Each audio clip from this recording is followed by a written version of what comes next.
All right. Good afternoon and welcome everyone to this webinar titled From Analytics to Impact, Teaching Supply Chain Decision-Making Through a Business Simulation Game. We'll explore how a business simulation game can be used to teach supply chain analytics in a way that connects data modeling, operational decision-making, and competitive performance. Our guest speaker today is Professor Juergen Branke from Warwick Business School, and he'll talk about how his master's students learned with a simulation game to operate an ERP system, design their own sales and operations planning tools, and to analyze data. Professor Branke will be interviewed by CEO and developer of RealGame, Timo Lainema. My name is Kirsi Lainema. Allow me to briefly introduce the structure of today's session. We'll first show a short introduction video of the business simulation that was used in the course to support your understanding of today's content. After that, we'll dive into the discussion with our guest, followed by a questions and answers session. Feel free to post your questions to the chat, so we'll take them up towards the end of this session. This session will be recorded. However, none of your personal information will be visible in the final recording.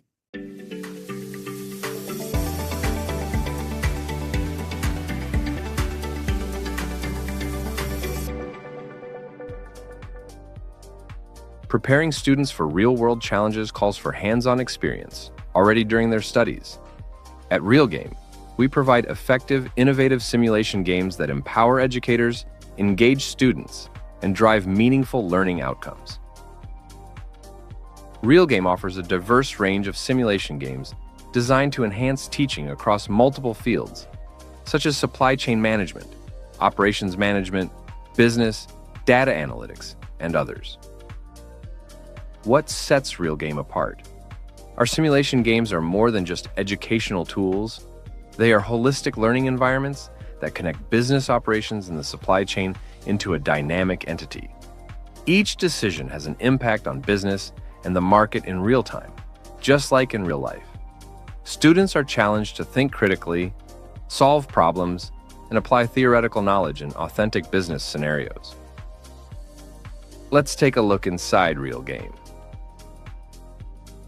Our simulation environment is designed to deliver a seamless but comprehensive experience for both educators and students.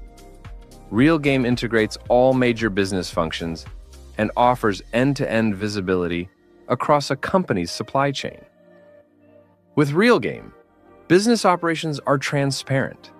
Students interact continuously with the simulation environment while time is running, seeing how each decision causes ripple effects throughout the business. This clarity helps them understand operational cause and effect, not just outcomes. Educators can take advantage of the versatile learning materials, track student teams' progress, and facilitate engaging discussions. But it doesn't stop there. With a built-in business intelligence tool that collects data across dozens of key performance indicators, student teams can track their actions and decisions in the game, gaining full visibility into how their team's performance develops day by day. This means that performance isn't just evaluated at the end. It's continuously visible, giving students a chance to adapt, reflect, and improve in real time. They can benchmark their team to the others and gain practical insights that prepare them for real-world, data-driven decision-making. Based on the student team's actions, RealGame generates detailed business reports, making it a powerful tool for analyzing data. Analyzing real business performance develops essential skills needed professionally. And this is just the beginning. There's so much more to explore in the RealGame environment. Want to experience it for yourself? Let us know when you want to explore how RealGame can benefit your teaching. I have the pleasure now introducing our guest speaker, Professor Juergen Branke, who is professor at Operational Research and Systems at Warwick Business School, where he teaches modules on supply chain analytics, applied optimization methods, and optimal decision making. Professor Branke was for several years the director of Warwick's Data Science for Social Good program. His research focuses on decision-making under uncertainty. He is an IEEE fellow and has extensive experience of working with industry. And now to the interview. Thank you, Kirsi. And welcome and many thanks to you, Juergen, for joining our webinar today. Much appreciated. My pleasure. To start with our discussion, could you first explain a bit about supply chain data analytics, what it is and how it differs from other supply chain management modules in Warwick? Sure. At Warwick, we run a successful MSc program in business analytics, where we teach students what quantitative methods like statistics, optimization, machine learning, and lately also artificial intelligence can actually do in a business context. And supply chain analytics, the module that I'll be talking about, is one of the elective modules for this program. And as the name suggests, it's focusing specifically on applications within the supply chain. Compared to a standard supply chain management module, the emphasis is much more on the data and the quantitative methods, on how these analytical techniques can be used to understand and operate and optimize supply chains. Okay, yeah, thank you. And to place supply chain analytics in a broader context, what makes it such a central topic today, like in a general level? Yeah, I think there are at least 3 developments that have made supply chain analytics strategically important. First, we have more data available than ever before. Everything is recorded, all the clicks we do on the internet, everything, all the data is there, which makes analytical approaches both feasible and valuable. And we also have the computational power to process huge amounts of data. Second, I think efficiency has become a real competitive advantage in a globalized world. And companies that can run leaner, better coordinated supply chains have a real advantage. And finally, I think as recent disruptions have taught us, resilience of the supply chain is really important, and analytics plays into resilience as well. Oh, yeah, thank you. This is interesting. Well, supply chain analytics is often taught through forecasting models and data sets.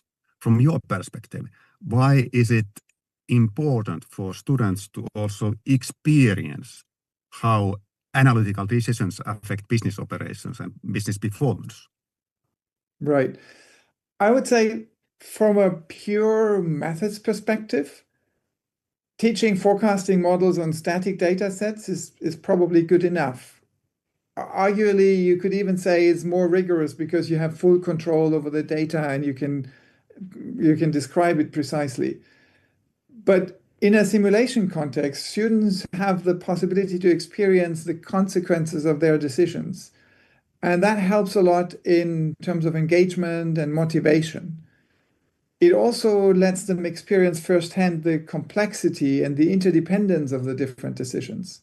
So that it's not just isolated silos and isolated decisions that you make on some specific data, but you have to look at the whole system. And it lets them experience that the supply chain is very dynamic. It's not one data set and you forecast and you're done. It's continuously monitoring the changing data and adapting your strategy. So yeah, I think that experimental dimension is hard if you just work on a single data set alone. Yes. And how do you make space for simulation activities in the module you have been teaching? Yeah, that has been a challenge. I mean, we run 2 3-hour sessions of the RealGame. And so that's 6 hours. And the module as a whole only has 30 contact hours. So it would be 20% of the module would be simulation. And that would not be possible given all the different things that I want to teach the students. The advantage, though, is that students are genuinely excited and motivated to run and play with the simulation. And they work online in small groups, which means that I don't need a lecture hall for it. So I saw the opportunity to make this simulation activity an extra activity outside the normal lecture hours. So it's part of the assignment and it's scheduled outside of the lecture hours and complements rather than competes with the core teaching. Yeah. So you have now run simulation game in the course for 2 years. What does a business simulation environment add to supply chain analytics education that student may not get from traditional cases or static data sets? Yeah, I guess there are, again, several points that I can mention. One is the competitiveness in the simulation game. Because the teams are measured and playing against one another, that's a motivational incentive. And also, there's real complexity with many interacting variables to manage at once. So students will struggle to look at everything at the same time, and they will have to focus their attention. There's also an element of human decision makings. So the outcomes depend not only on the analysis, but on the choices that people make under pressure, and also on what the competing groups make. So their choices.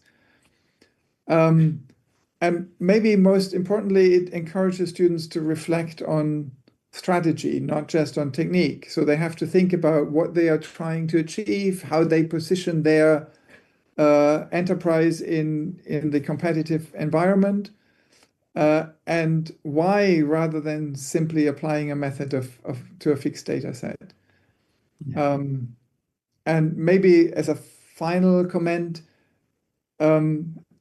it lets students fail safely, so they can make poor decisions and then they can look at the decisions and learn from them, which I think is a nice feature as well. Yeah, great to hear.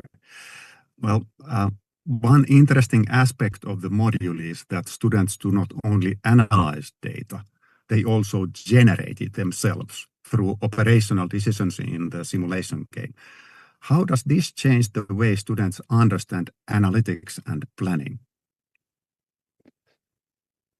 Yeah, I mean, as you said, in the simulation, the data is not given up front, but it's constantly changing over time.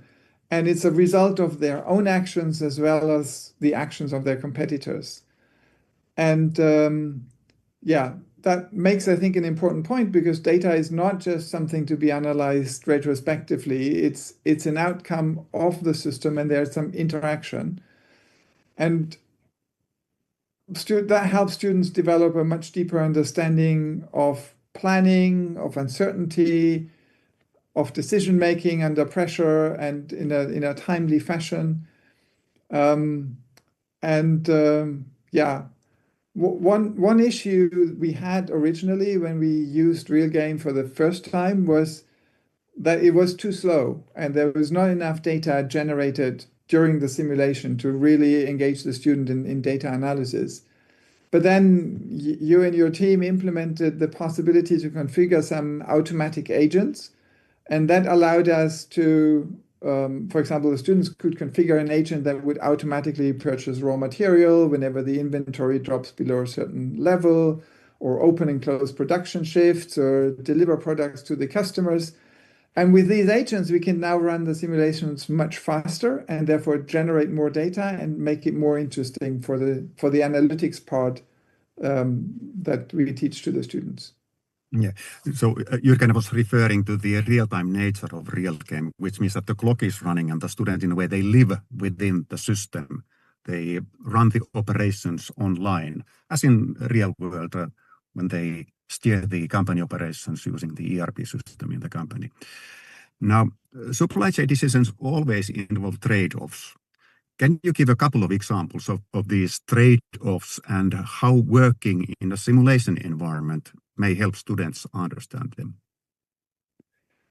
Yeah, there are many classical trade-offs in that the simulation brings to life. One is minimizing inventory versus maximizing customer service level. So if I have less stock, it saves me money, but I risk running out of demand when the demand actually arrives. Another is maybe efficiency versus resilience. If I have a highly optimized lean supply chain, that may be very cost effective, but it can be very fragile when something goes wrong, and we introduce a disturbance also during the simulation towards the end. Yeah. A third one is maybe transportation and purchasing cost versus delivery speed. So in the simulation, students have the choice between different suppliers, for example, and the suppliers that can deliver more quickly usually charge higher prices. So they can look at this trade-off as well. Yeah. So, yeah. Yeah, you nicely, in a way, introduced the whole supply chain in the simulation game. So your module also uses key performance indicators and business intelligence for performance analysis. From a learning perspective, what value comes from students having to explain their performance and to benchmark it to the other student teams? Yeah, first of all, I think it's nice for the students to work with a dashboard because we teach them how to create dashboards. And so I think it's a good experience for them to look at dashboards and see what you can learn from them. I guess one key takeaway for the students is that there is rarely a single number that tells the whole story. And there's not, and also they go away and realize there's no team that is best in all the performance indicators. So it's another example of the trade-offs that you have. You have different performance indicators, and if you do well on one, then you may not do as well on another. And the benchmarking against other teams, I think, encourages critical reflection. So in the assignment is not really about how well they do in the simulation, but it's on how well they reflect and analyze the data that comes out of the simulation game to explain maybe why did another team outperform their team, which of the KPIs that really matter, what could they have done differently, and they need to explain and defend their performance rather than just have a high score. Yeah, so I guess in a way the simulation environment creates great ownership for the students' work on their companies. So that is also a motivational thing. Yes. Now, lastly, how does this kind of integrated simulation-based learning approach prepare students for the realities of modern supply chain and analytics roles? Yeah, I guess an analyst needs to know more than just the technical tools. They need to have some system thinking, so the ability to see how the different parts of a supply chain are connected and influence one another. And also, they need to be able to work in teams and under competitive pressure. So the simulation exercise develops their collaborative and communication skills, which I think are important in practice as a technical analyst. So modern supply chains require people who can combine quantitative skills with judgment and teamwork and the ability to communicate. And this kind of integrated experiential learning prepares them, I think, quite well for that. Great to hear. Thank you so much, Juergen, for sharing your thoughts about simulation-based teaching and learning. Now, before questions and answers, a couple of words about the key aspects I, as the developer of RealGame, had in mind when I developed this system. So the main idea was that I wanted to develop a learning environment where students can first-hand observe the consequences of their actions in the simulation game and to make conclusions and corrective actions. And this transparency allows for both the teacher and the student to see how different actions affect, for example, essential key performance indicators. Another key aspect when developing RealGame was to foster collaborative learning. So as an environment for synchronous or simultaneous learning, RealGame supports this optimally. After this webinar, I would be happy to talk with you more about the pedagogic foundations of RealGame and how to build an effective course with it. So Kirsi will take over from here. So thank you again, Juergen, and Kirsi, if you please. Yes, thank you both. This was a lively discussion and certainly food for thought. Some things that teachers are often asking is that did the students feel that this is too complicated or that it requires too much work? Did they complain at all about these aspects of the module? Several students commented so we have an annual student feedback evaluation, obviously, and several students commented explicitly that the simulation game was one of the most enjoyable parts of the course. Some did say it is a lot of work, the assignment. So the assignment that we have counts for only 15% of the overall mark. So they said maybe we should think about increasing the proportion of the assignment. But I think generally the feedback was very positive. I'm glad to hear. So on contrary to the common belief that students, aim at putting in as little work as possible, it seems that at least on your course, Juergen, that was not the case. So there is a question in chat. Are there any sources for real-world data to be used in the case studies? This is for you, Timo. Yeah, and Juergen, please feel to answer also if you want. Now, RealGame is kind of how would I say, it's its own world. So it creates its own data. But it is similar to real-world ERP systems. So it is like it collects transaction-specific data. And in the case of the Warwick sessions, we used a simulation model where there already was transaction-specific data when they started the simulation. So they could analyze the data even before we started the simulation play.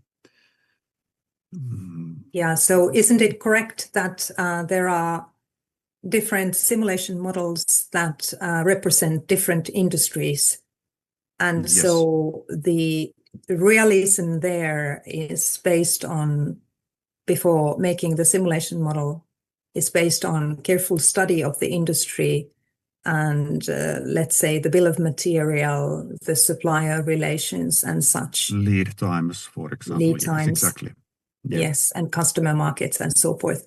So not real cases or real numbers, but similar, or how would I say, authentic to real world data.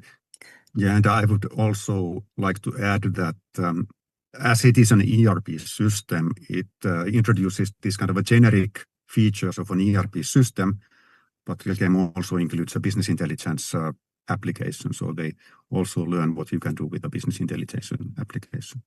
Yes. So we have another question. Is this simulation game feasible for an undergraduate course running 2 times per week, 75 minutes each? How does this sound, Timo? Yes, definitely.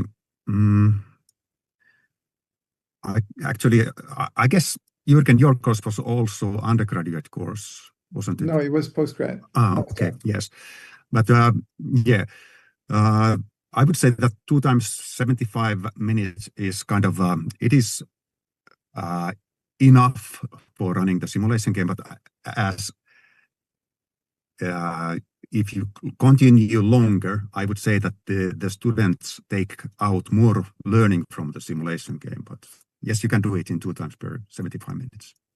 Yes, to me, as a pedagogy expert at RealGame, this sounds actually rather good that you'd have it twice a week and even multiple weeks. But depending on the learning goals and on the depth on which you want to explore a phenomena, you could start with that quite well and easily. So there is the question about, is the data self-contained within the game, or is there a possibility to export information and using specific tools such as Python and Power BI to analyze? Yes, definitely. So all the data in the simulation companies, it is in a tabular format. So you can always copy the data and paste it to Power BI, Excel, wherever you want. So, and also the business intelligence includes a lot of data, but actually this is something we have been considering lately, that should we give the students access to this data, because then they will start using the AI to analyze the results. So in a way, in the future, that's up to the teacher to decide whether the teacher gives access to the business intelligence data, the actual data. But we definitely made use of that. I mean, as I said, our students are business analytics students, so they want to work with data, and they built great tools with Python that help them make decisions. Yeah. Yes, this sounds like a really good approach, that the students are led to build their own analytical tools. And I think when they enter the workforce, this will be a highly valuable skill for them, that they not only understand how to analyze, but can really build their own tools. Yes, thank you for this. So then there is a question about the cost of the RealGame system. And I could take this one. So depending on the simulation model, the number of students, and how much the simulation game will be used on the module or on the course, the price differs. So we will always make a proposal to cover the learning goals and the level of studies and so forth. So, but a ballpoint figure would be to start from 30 euros per student, and we'd be happy to make a really full proposal on that. Then there is another question. Okay, cost of software subscription fees and access to practical data from organizations. So I think this question was partly answered previously, and so the data per each session that is run in class with students is accessible also to the teacher. So teacher can review the data of all student teams in the session. And so that is a vast amount of data, of course. And so, Timo, any comments on that? I'm just wondering, should we show like one KPI in the business intelligence? Yes. To give kind of an understanding. Yes. And so one more question, we can go there. Sources of the transportation cost and lead time data. So they want to know how we have built the system. Any clear answer to that? How this data has been generated? Well, yeah, of course. We have looked at real world transportation methods, for example, so the costs are realistic in that sense. And of course, also the lead times. And most of our simulation models, they describe an international business with cross-continental sales. So we have applied realistic transportation costs and lead times there. Yes, one point to mention that was the case also with Juergen's course is that, or module, is that there was the scenario disruption in the external environment. And so in RealGame, the teacher can add a scenario to the simulation game, for example, taking out certain suppliers or making lead times longer. And this is quite the case currently, as there are geopolitical tensions and things happening in the world. So in this way, you can also train students to respond to disruptions. Okay, thank you, Syed. So Timo, you want to briefly show something. We are extending our time a bit, but maybe this is of interest. Yes, so let me show a couple of KPIs. So this is actually Juergen from your session, and I guess you don't mind if we show, because there are no personal information here. So just to show a couple of KPIs in the business intelligence. We already mentioned that the students had historical data when they started. So on the x-axis, you can see the dates. So altogether, the student played until 4th of May. They started the play at around this point here on 8th of March. So this is simulation time. Simulation time. So they played almost 2 months simulation time. And you can see that when they start making decisions, the companies start going to different directions. So this is now the profit figure.